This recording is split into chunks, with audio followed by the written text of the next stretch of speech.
वीरम मां विष्णु ज्वलंतम सर्वतोमुखम नरसिंहम भीष्णम भद्रम मृत्युमृत्युम नमाम्यम। मेरे मित्रों, पुनः सादर नमस्कार। अब जो विषय है आपके सामने 5 स्मृतियां। ये स्मृतियां 4 वेद, 6 शास्त्र, 18 पुराण और 27 उपनिषद के बाद 5 स्मृतियां हैं। इन 5 स्मृतियों में मनु, विष्णु, नारद, वशिष्ठ आदि 5 स्मृतियां जो हैं बहुत जरूरी है। और मैं समझता हूं कि जिन लोगों ने इनको नहीं पढ़ा है, ये इनका अध्ययन, चिंतन, मनन नहीं किया है, टिक्का टिप्पणी अधिकतर वही लोग करते हैं विषयों और सब्जेक्टों पे, धर्म ग्रंथों पे वही लोग टिक्का टिप्पणी करते हैं जिन लोगों ने किसी भी विषय वस्तु का ज्ञान नहीं अर्जित किया हो। मेरी दृष्टि में 5 स्मृतियों से मुझे तो इसमें कहने में तनिक भी संकोच नहीं है कि इन्हीं स्मृतियों से हमारे जो जिन संविधान करता थे उन्होंने इन्हीं को आधार मानते हुए इस चीज को तैयार किया है। आप ध्यान से सुनिए, जो लोग इन धर्म ग्रंथों को नकारते हैं उस पर अमल कीजिए, ध्यान दीजिए। सनातन पद्धति को उसमें कोई ऐसी विषय वस्तु नहीं है जो आपके काम की नहीं है। ये सारा संचार जो संचार कर रहा है इन्हीं चीजों के माध्यम से कर रहा है कि हमारे पास कौन सी विधि ऐसी है जिस विधि के द्वारा। मनुस्मृति में तो ऐसी बातें बताई गई हैं। बहुत सारे लोग कहते हैं, देखो बुरा मत मानिए, बहुत सारे लोग कहते हैं साहब हमारी तो घरवाली भाग गई, 6 महीने हो गई है। हम तो कहते हैं सनातन परंपरा कहती है कि जो स्त्री एक रात भी बगैर बताए कहीं बाहर चली गई है उस स्त्री का तुरंत त्याग कर देना चाहिए।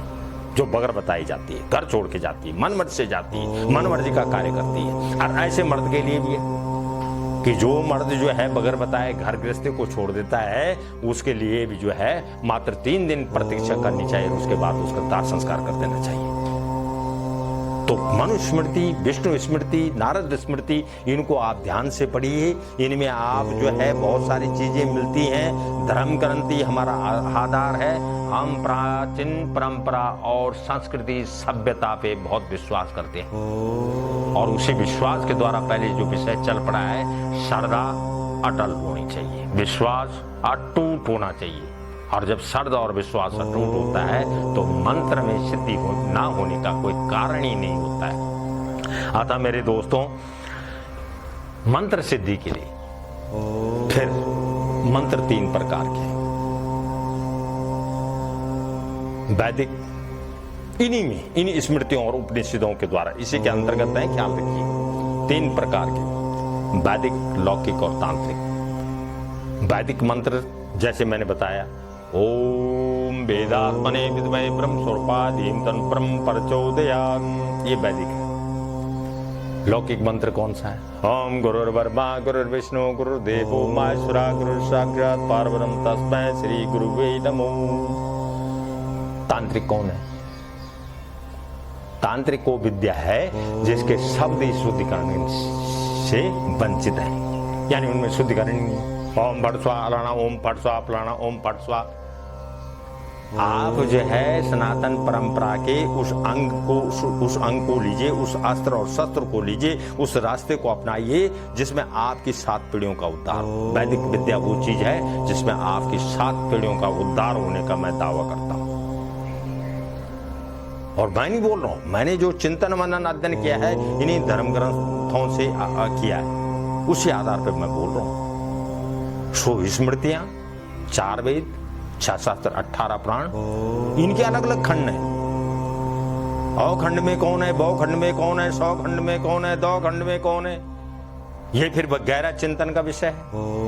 इसमें नाना प्रकार के विषय वस्तु आएंगे।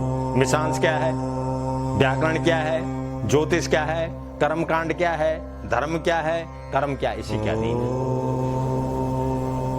ठीक, तो वो जो लोग वैदिक विद्या से जुड़े हुए हैं, सूर्य की उपासना ये वैदिक विद्या है, नवग्रहों के वैदिक मंत्र है, सभी देव देवताओं के वैदिक मंत्र है। ओम नारायणाय विद्महे वासुदेवाय धीमहि विष्णु प्रचोदयात्, ये वैदिक विद्या है। ओम क्लीं कृष्णाय नमो, ये लौकिक विद्या है। ओम क्लीम कृष्णाय फट, ये तांत्रिक में आ जाता है। अब आपको कौन सा चाहिए? ये जरूर है कि वैदिक विद्या में 6 महीने का समय लगता है उसको समझने और सोचने में, और लौकिक विद्या में 3 महीने का समय लगता है, तांत्रिक विद्या में 1 महीने का समय लगता है। लेकिन ख्याल रखें, जो तांत्रिक विद्या करते हैं वो जब कहीं कोई अस्त्र और शस्त्र चलाते हैं, वो अस्त्र और शस्त्र तुरंत वापस आते हैं, वो आपके लिए भी घातक हो सकते हैं। जो किसी के लिए जिस ढंग से खड्डा खोदता है उसी ढंग से उसको जो है मोक्ष की प्राप्ति होती है। तो किसी के लिए बुरा ना सोचें, बुरा ना करें, लेकिन अपनी संस्कृति को ना छोड़ें। तो तांत्रिक जो विद्या आज की डेट में सरलीकरण जो हो गया है, मुझे जल्दी चाहिए, मुझे इस ढंग से चाहिए, मैं उस ढंग से चाहिए, मैं उसको काट दूं, मैं उसको मार दूं, वो मेरा हो जाए, मैं उसको भस्म कर दूं, ऐसा कुछ नहीं है भैया। संसार में किसी भी चीज प्राप्ति करने के लिए बहुत समय लगता है, और जब समय लगता है तो उसके सर में और उसके जिब्बे में, सर में उसके भगवान जो है ब्रह्म बैठ जाते हैं, और जिब्बे में सरस्वती बैठ जाते हैं, हृदय में उसके बृहस्पति जब बैठते हैं तो उसके सकल कार्य, 3 प्रकार के कार्य उसके सिद्ध हो जाते हैं। मैं क्या कर रहा हूं, मेरे द्वारा आपका क्या हेतु, ये विषय मद्देनजर रखते हुए ही हम इन विषयों पे चर्चा कर रहे हैं, इन विषयों के बारे में बता रहे हैं। तो आप कीजिए, पूजा कीजिए।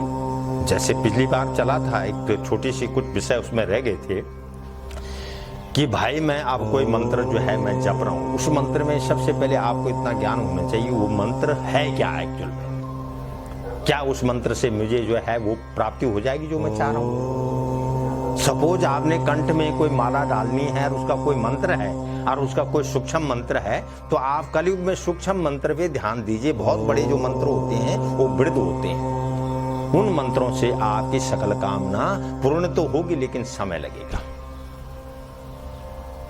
लेकिन उन मंत्रों को जपने के लिए औषधि वृक्ष भी है, औषधि भी है, मंदिर भी है, धर्मस्थान भी है, संस्थान भी है, गंगा तट भी है, हिमालय तट शिखर है, और इनमें सबसे प्यारा और सबसे शीघ्र जो आपको सिद्धिदायक है वो शिखर है, हिमालय शिखर है। उन शिखरों में जाके एकांत में रहना बहुत मुश्किल है साहब, बोलने के लिए बहुत सरल है। हिमालय में चले जाइए, वहां जो अर्चना कीजिए, पूजन कीजिए, ऐसा नहीं है, ठीक है। उसके लिए पहले मन को तपाना पड़ता है। आप मन को तपाइए, पहले गायत्री से मन को तपाइए। नाना प्रकार के इसके शरीर के अंदर जो हमारे विकार हैं उनको निकाल दीजिए। अब इस कलयुग में धन प्राप्ति का एक जो है वो चल पड़ा है, युग चल पड़ा है कि धन किस इन प्रकार, मेरा धन किस ढंग से, तो ये विषय आगे चलेगा। मैं इस विषय को यहीं पर समापन करने जा रहा हूं और धन के बारे में आगे आपको बताऊंगा। सादर नमस्कार, प्रणाम।